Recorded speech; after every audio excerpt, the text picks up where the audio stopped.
এই হজ অনেকের আল্লাহ পাক শারীরিক শক্তি দিয়েছেন, অনেকের এই শারীরিক শক্তি দেওয়ার পরেও তাকে অর্থনৈতিক সামর্থ্যবান বানিয়েছেন।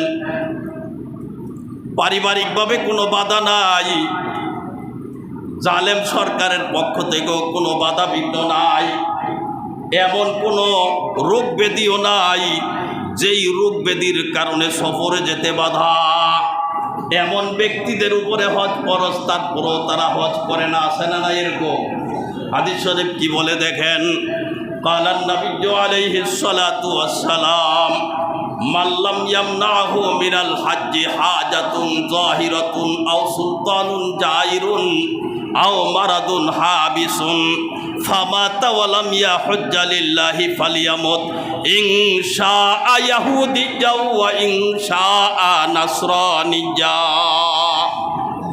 হজ ফরজ হয়েছে যেই ব্যক্তির উপর শারীরিকভাবে তার কোনো সমস্যা নেই, পারিবারিকভাবে কোনো সমস্যা নেই, অর্থনৈতিক দিক থেকে কোনো সমস্যা নেই, জালেম সরকার কর্তৃক কোনো বাধা নাই, বিঘ্ন নাই, তারপরেও যদি ওই ব্যক্তি হজ না করে, নবীজি বলে সে ইহুদি হইয়া মারা যাক, খ্রিস্টান হইয়া মারা যাক, এতে আমি নবীর কিছু যায় আসে না।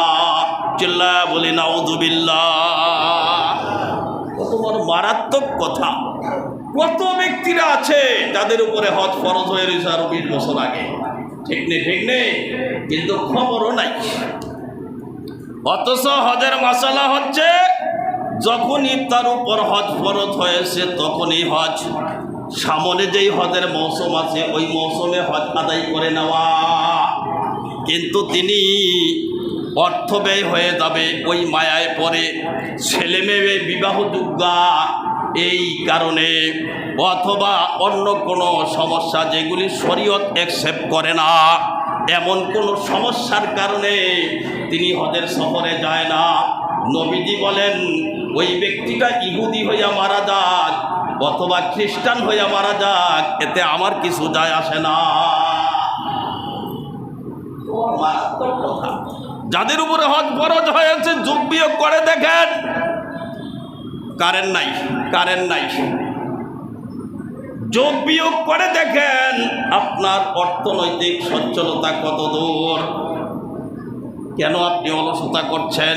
কেন আপনি গাফলতি করছেন? ভাবছেন হজ করলে, উমরা করলে অর্থ কমে যাবে, গরিব হয়ে যাবেন। না না, নবীজি কি বলে দেখেন, কালান নবী সাল্লাল্লাহু আলাইহি ওয়াসাল্লাম তাবিউ বাইনাল হজ্জি ওয়াল উমরাতি ফাইন্নাহুমা ইয়ানফিয়ানিল ফাকরা ওয়াজ যুনুব। হুজুর বলেন তোমরা হজ এবং উমরা করো, কেননা হজ এবং উমরার দ্বারা দরিদ্রতা দূর হয়ে যায়, হজ এবং উমরার দ্বারা গুনাহ মোচন হয়ে যায়। চিল্লায়া বলি সুবহানাল্লাহ। ও মানুষ, যেখানে নবীজি বলেন হজের দ্বারা দরিদ্র হয় না, অর্থ কমে যায় না, হজের দ্বারা দরিদ্রতা দূর হইয়া যায়, সচ্ছলতা ফিরে আসে, আর হজের দ্বারা গুনাহ মোচন হইয়া যায়, এতটা নিষ্পাপ হইয়া যায়। হুজুর বলেন মান হাজ্জা লিল্লাহি ফালাম ইয়ারফুস ওয়ালাম ইয়াফসুক রাজাকা ইয়াউমি ওয়ালাদাতহু উম্মুহু।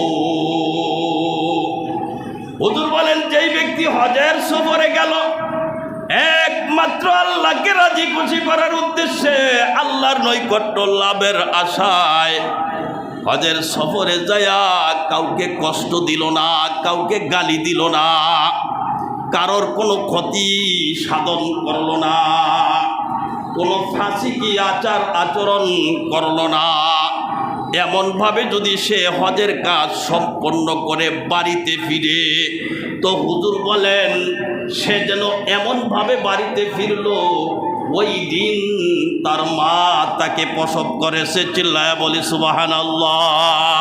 ওই দিন তার মা তাকে প্রসব করলে তার গুনাহ কত পরিমাণ থাকে? হ্যাঁ, তার কোনো গুনাহ থাকে? নবজাত শিশুরা যখন দুনিয়াতে পদার্পণ করে তার যেমন কোনো গুনাহ থাকে না, ওই ব্যক্তি যে নাকি হজের সফরে যায় কাউকে গালি দিল না, কাউকে কষ্ট দিল না, ফাসিকি কোনো আচার আচরণ করলো না, আল্লাহর হুকুমের লঙ্ঘন করলো না, নবীর তরিকার খেলাফ কোনো কাজ করলো না, বাড়ি ভাড়া উঠছে কি ওঠে নাই এই নিয়ে কোনো ব্যস্ততা ছিল না। আমাদের দেশের অনেক হাজি সাহেব কিন্তু হজে যায় ও বাড়ি ভাড়া আদায় করে, বাড়ির ভাড়া আদায় করে ফোনে, এই বাড়ির রং ভাড়াটা ওমাকের কাছে দিয়া দে, নাহলে আমি আইয়া যদি দেখি খালি তুই বাড়ির রুমের ভাড়াটা দেশ নাই, তোরে 12টা বাজে 13টা পৌঁছাইয়া দিব। আছে না নাই? হ্যাঁ, অথচ আপনারা এহরামের কাপড় পইরা গেছেন,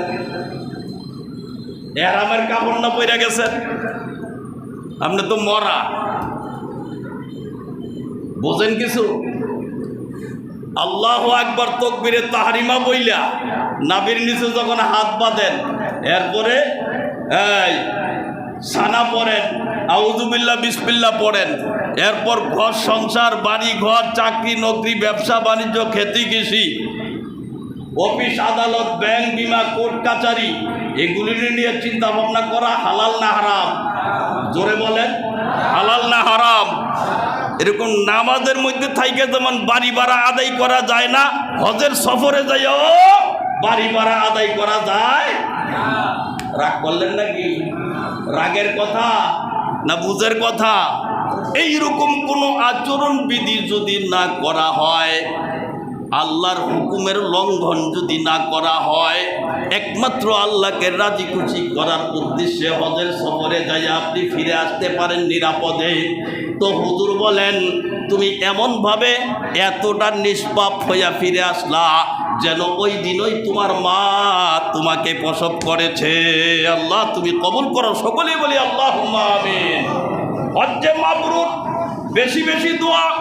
আল্লাহ তুমি আমাকে হজ্জে মাবরুর নসিব করো, আল্লাহ তুমি আমাকে হজ্জে মাবরুর নসিব করো। আল্লাহ 5 ওয়াক্ত নামাজের পর দোয়া, আল্লাহ তুমি আমাকে হজ্জে মাবরুর নসিব করো। তাহাজ্জুদের পরে দোয়া, আল্লাহ তুমি আমাকে হজ্জে মাবরুর নসিব করো। আর যে যত বেশি প্রেম প্রীতি ভালোবাসার পরিচয় দিতে পারে, ওই সফরেই মজা। আল্লাহ আল্লাহ আল্লাহ আল্লাহ, খোদা রাখতু মুঝকো হার লাইলো নাহার। আল্লাহু আকবার বলেন। আয় খোদা রাখতু মুঝকো হার লাইলো নাহার, इश्क में आपने मुझे बेसब्र बेताब वक़ारात, इश्क में आपने मुझे बेसब्र बेताब वक़ारात। আল্লাহ দিবারাত্র তুমি আমাকে তোমার ইশক মুহাব্বতের মধ্যে নিয়োজিত রাখো, নিমজ্জিত রাখো। আমাকে তোমার ইশক মুহাব্বত ভালোবাসার মধ্যে হাবুডুবু খাওয়াও, কারণ এর মধ্যেই তো মজা, এর মধ্যেই তো আত্মতৃপ্তি, থেকে ঠিক না? আল্লাহ আয় খোদা রাখতু মুঝকো হার লাইলো নাহার, इश्क में आपने मुझे बेसब्र बेताब वक़ारात। আল্লাহ তুমি কবুল করো, সকলেই বলি আল্লাহুম্মা আমিন। এই দোয়া বেশি বেশি করা, বেশি বেশি করা। তোমার ইশক মুহাব্বত আমাকে দান করো। এ আল্লাহ, যেই ইশক মুহাব্বত নিয়ে হজের সফরে গেলে মজা হাসিল করা যায়, সেই ইশক মুহাব্বত তুমি আমাকে দান করো। আল্লাহ সেই ইশক মুহাব্বত ভালোবাসা তুমি আমাকে দান করো। আর নিজের আমিত্ব ভাবকে মিটিয়ে দেওয়া। ওই যে গত জুমায় যে বিনয়ীর আলোচনা করেছি, বিনয়ী, বিনয়ী কাকে বলে? ছোট্ট একটা ঘটনা